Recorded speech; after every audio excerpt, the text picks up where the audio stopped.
I don't think you can overstate the importance of strength training. I just don't think there's anybody out there who shouldn't be lifting weights. I mean, unless you're decidedly saying, I don't want to live the longest, healthiest life I can. If that's the case, then by all means, don't lift weights. But if you're in the camp that says, I want to maximize how well I can live and maybe even how long I can live, what should I do? Then you have to be lifting weights regardless of age, regardless of sex. You have to work around all of those things.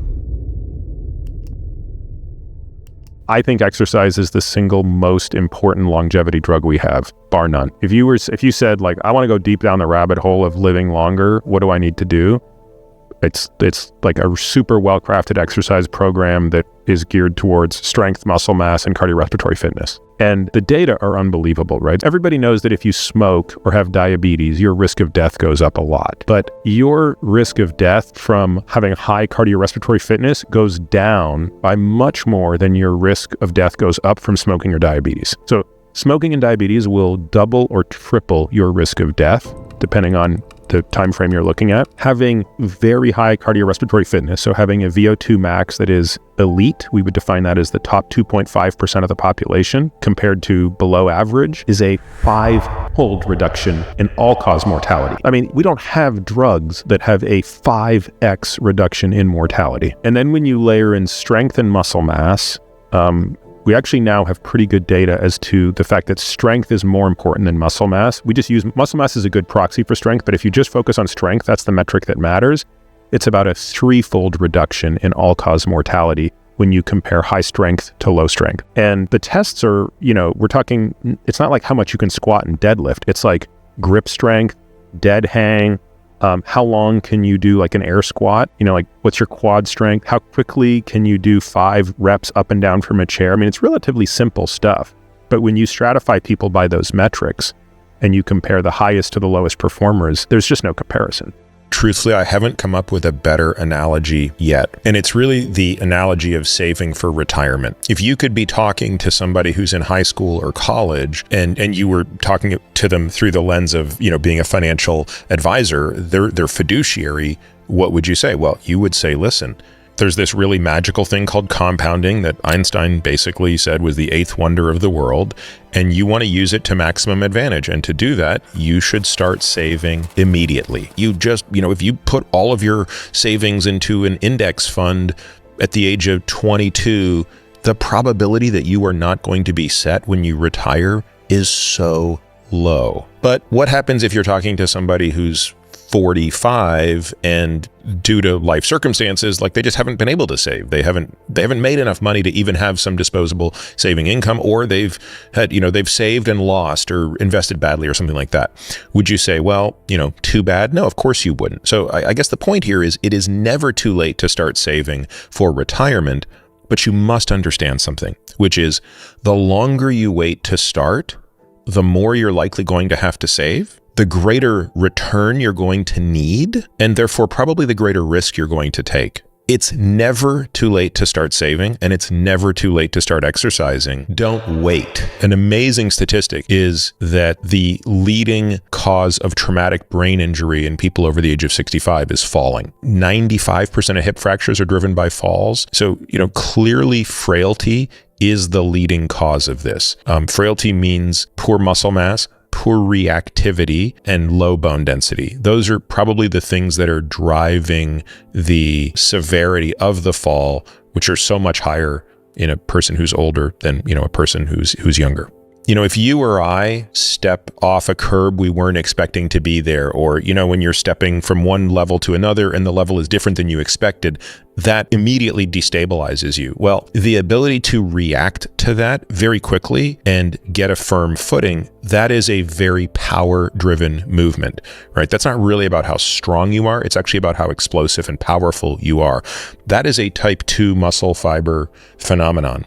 And as you watch the atrophy of those 2 fibers, you have far less reactive speed in your feet, and therefore you're more likely to fall in response to that. And so again, the more we can train these systems, the better we are going to be able to resist falling. Research is very consistent here in demonstrating that resistance training can increase muscle strength and muscle hypertrophy at any age.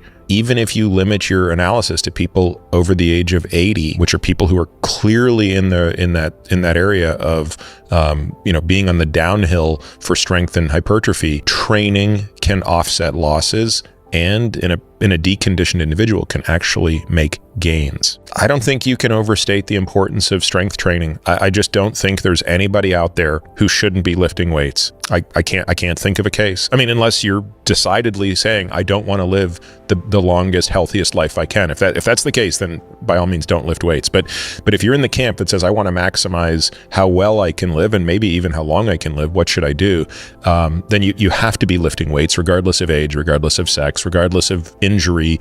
You have to work around all of those things. There was a study that looked at people in their late 70s and early 80s and people in their 20s, measured 3-rep max for leg extension, and then put them on a 6-week resistance training program.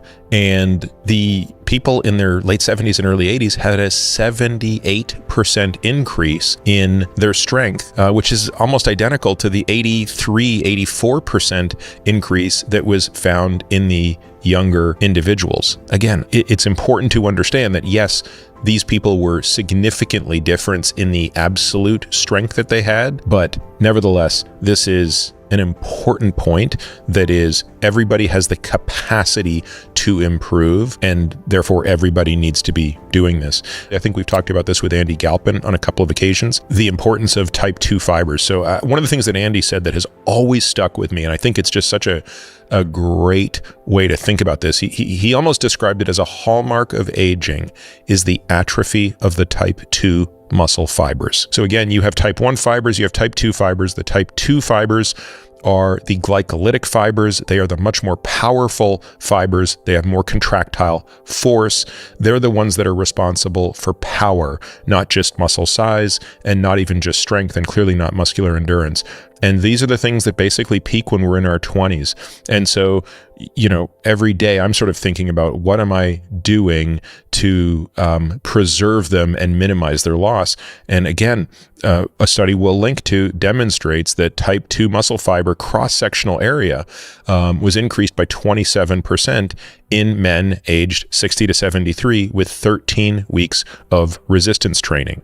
Now, again, you have to train relatively heavy for your level of strength. You have to push to make those results happen. And remember, training is a hormetic activity, right? It has to create a stimulus, whether that be on the aerobic system, whether that be for the type 1 fiber, the type 2 fiber, like there has to be a stimulus that comes from pushing outside of a comfort zone.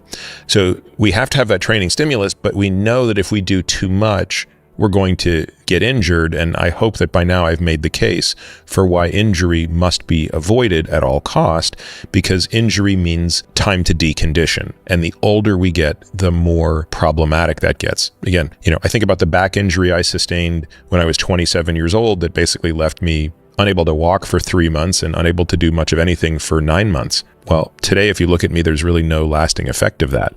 But imagine that had happened to me when I was 70. That's it. My life is over. Like, I never get back to where I was.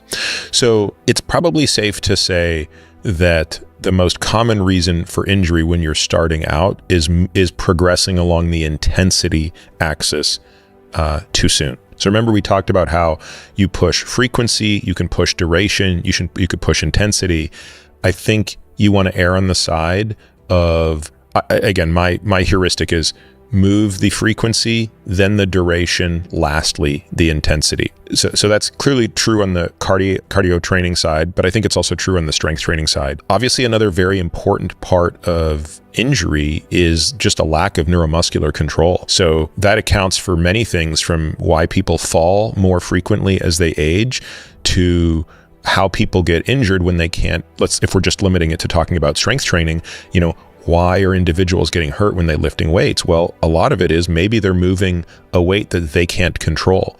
We've talked a lot about the importance of being able to control the eccentric phase of a movement. And I think we've all seen someone in the gym who's just throwing weights around and getting away with it, but that you're going to stop getting away with that the older you get. So we want to really make sure that people have the coordination. They're doing the types of drills like agility ladders, hand-eye coordination exercises, ball tosses, such that they're kind of generating neuromuscular control in addition to strength. Probably the other big area where we see injuries is due to a lack of movement variability. People say, well, do I need to squat and deadlift and bench press? And I think the short answer is no. I think a lot of those things can be done with, for example, squats and deadlifts. You can accomplish many of those goals using single leg variants that are far less weight. And even something like a bench press with a bar, I would much rather substitute in once you're ready for that, floor presses and single arm floor presses. So you'll have one arm, you'll be laying on the floor with knees up, feet flat on the ground, one arm straight up, the other arm doing the presses. And again, what's nice about that is on a floor press, yet your range of motion is nowhere near what it is on a bench, because you're obviously not going to be able to bring the elbow, below your back, which you could on a bench. So you lose a bit of range. It's clearly not as good a, quote unquote, as good a pec exercise. But there's also a very good margin of safety there. Think about how much harder it is to hurt yourself doing a floor press than a regular traditional bench press. So, these are just some slight examples of ways that you can think about minimizing injury.